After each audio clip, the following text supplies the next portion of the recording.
Over the next several months and into the year 2010, the historic Allen County Courthouse is about to undergo a major facelift, $1.3 million worth of facelift to be exact. But it's very important in terms of keeping this historic building running to its peak. And joining me right now is Robin Zimmerman, who is the head of the Allen County Courthouse Preservation Trust, the organization which is undertaking this effort. And Robin, tell us a little bit about the history behind this, why this is being done now. Sure. Back in the fall of 2005, an eagle's head had fallen from the exterior. And since that time, we've had the exterior surveyed to find out if there was any other damage or potential for any other limestone falling from the building. The engineers felt like it was in great shape for a 107-year-old building, but it still needed some work. And what kind of work are we talking about that's being done? This is exterior work. Mm-hmm. It's all exterior. It will be tuck pointed, and any shards that are loose will be replaced and repaired, and then the building will also be cleaned. Now, at $1 million at this time, as far as the economy is concerned, some people wonder whether it is the right time to do something like this. Explain a little bit about the Courthouse Preservation Trust's thinking as far as that goes. Well, the trust went to the county and asked them to help restore the exterior. The interior has already undergone a $9 million restoration, and so in order to preserve that, we needed to take care of the exterior. It's also a working building. We house all of the Allen County courts in here and other county offices, so it's important to maintain the exterior. Okay. And the size and scope of this project is pretty overwhelming for you folks, I would imagine. Well, it is, but it's exciting to see the scaffolding that's going up now, and we have the rest of this summer and this fall to watch the guys at work. Okay. And with us now is Rick Freitag with General Restoration Corporation out of Columbus, Ohio, which is the firm that's doing the work. And Rick, tell us a little bit about exactly what you'll be doing at the courthouse between now and into 2010. It starts with the scaffold erection like you see on the tower. That gives us access to all of the limestone facade. Then we'll begin mortar removal for tuck pointing operations. That'll take the mortar back approximately 1 inch deep from the surface. And new mortar will be placed in. That'll keep all the mortar joints watertight so that the facade will be maintained in excellent condition for many, many years to come. There's a lot of other repairs being done to the stone. Shards that have fallen off are going to be repaired with Dutchman. Other shards that are about to fall off will be replaced.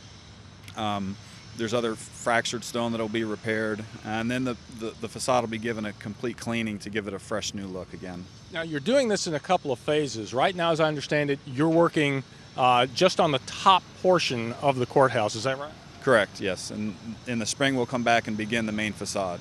And so once you finish, and this is going to take you till pretty much the end of this year, the dome portion and the upper portion, the roof, right? That's correct. And then once you finish with that, you come back, and as I understand it, it's almost like you're working from the ground up on the second phase. Is that right? Well, in a sense, yeah. We're a lot of times we work from the roof down, so we'll do a lot of this work from man lifts and from swinging stages that hang from the roof line. And as part of this, I know on the side opposite where we are right now on Calhoun, you've had to block off that sidewalk and that portion of the street so you can have kind of a staging area, I guess is what you call it. Yeah, we need substantial staging area for our equipment and so forth. So, okay. Explain a little more about tuck pointing and exactly what that consists of and how it helps preserve the building. We start off by removing the mortar back approximately 1 inch. The joints are then cleaned of all residual dust to prepare it for the new mortar. A new mortar is formulated to match the formulation of the existing mortar in relative hardness, the aggregate content, and then the final color of it. And then that's placed into the joints with a special tool. It has to be cured in a moist condition, which we help maintain with water and so forth over many, many days. And again, that's to maintain the watertight integrity of the building. So again, the upper portion finishes around November, December of this year, and then you'll come back in the spring to start the second phase. And as I understand, that includes the tunnel that connects the courthouse with the city-county building. Yes, that's correct. What will you be doing in that case? There we have to remove the granite treads of the steps, portion of the sidewalk excavate down to the tunnel, and a new waterproofing membrane is going to be placed over the tunnel to keep it watertight. It, I guess, is experiencing problems. You were telling me your company does a lot of this work at other courthouses in other states, as well as churches and university buildings. But what about the Allen County Courthouse makes this either particularly challenging or exciting for your company to work on? Well, it's both exciting and challenging. The structure is extremely large. That adds an element of challenge to it. But beyond that, it's one of the most unique county courthouse structures in the country. The degree of detail in the stonework is exceptional, unlike many other courthouses you see throughout the country. So it's quite a privilege for us to be selected to do this project. We look forward to seeing the work and the finished product once you're done with it. Rick, thanks a lot for being with us. Thank you very much. And that does it for this edition of Countyline. We thank you for joining us, and we remind you that if you missed a segment of the program or you'd like to see a segment repeated, go to our YouTube channel, Allen County Info, and there you can find segments from this Countyline program and previous programs to watch at your leisure. I'm Mike Green, Public Information Director in the Allen County Commissioner's Office. Thank you for joining us, and we hope to see you again next time on Countyline.